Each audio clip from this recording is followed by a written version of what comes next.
This video is about annotating your box using dimension and arrow machine steps.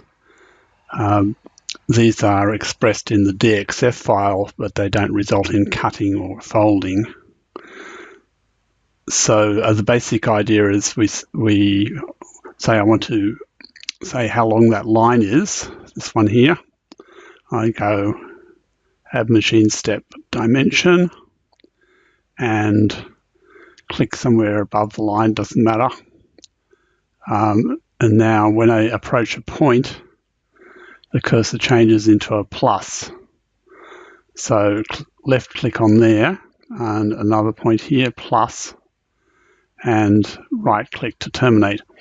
So I have now the length of that line written here. And if I want to change the format of that, machine step format, machine step, I can change the numeric format to be one of these other ones, which is a 0.3f. That means that it would be 3 decimal points if that didn't happen to be an exact value. And it's I'll show that actually, and the capital F means it shows millimeters.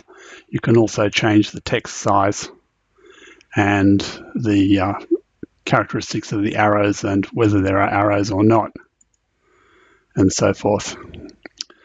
Now we'll just demonstrate the fact that that's got decimal points. I'll just drag this point here. Okay, so you see if it's not an exact value, it will get lots of accuracy. Okay, so as well as being able to do a single line, we can also make dimensions that cover multiple lines. So I just rub this one out, and say I want to add a machine step dimension. Okay, now I want to make it show the difference between here, here, here, here, and so forth. If I start with these two, then I'll get a dimension line on an angle. So I'm going to start with these 2 points. So we go, and plus showing here, and now I can go back to this one and it won't affect the angle. So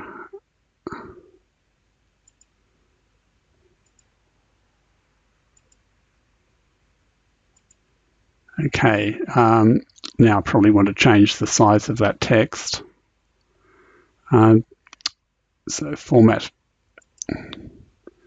and make that a little smaller so it fits in. Okay, now I could actually have done that in the following manner. If I started off with the first 2 points, the obvious first 2 points, I'll demonstrate what happens. So I go here, left click, left click, left click, left click, left click, left click, left click, right click. Okay, so now the angle of this machine step has been determined by the angle of the first 2 points you selected. But I can just select this point here and say drag point, and that's sort of what I want, but I can get it exact. So I say align to axes, okay, and now I've got the same results I had before, basically. So it's just if you just try moving this around, you'll generally get it off axis. So you need to do this quite commonly. This little global symbol here allows you to make the alignment to local axes if they happen to be different from the global ones. Okay, so that's the dimension machine step. The other annotation machine step is the label arrow. So supposing I want to go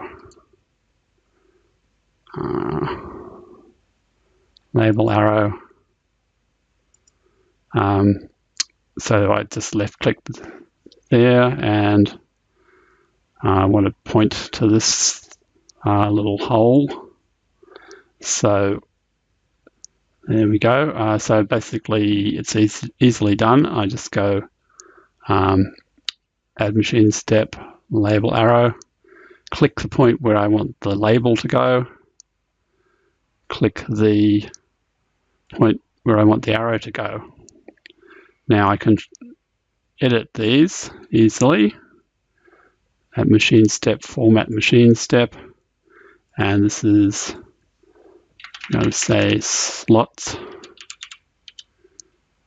and I can also change the text size and the length and width of the arrow.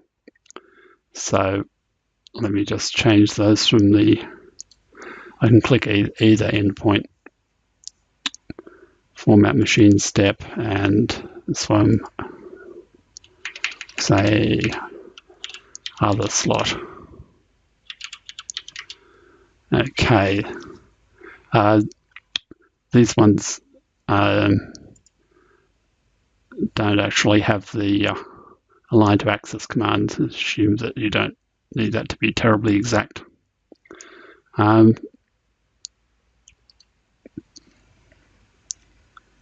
Let's just change the text size on that. Where do you go here?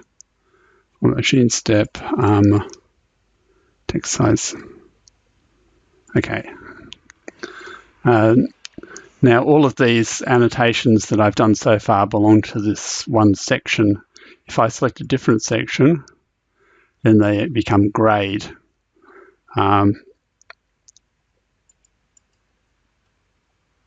And I can add annotations to any section that I like. The only effect basically is that they'll be grayed when you select a particular section or not. So you can put them all in the same section or all in different sections. It doesn't actually matter for their expression in the DXF file. So now if I send box to Flexi, because that's basically transmitted via DXF, you'll see that these annotations appear there as well.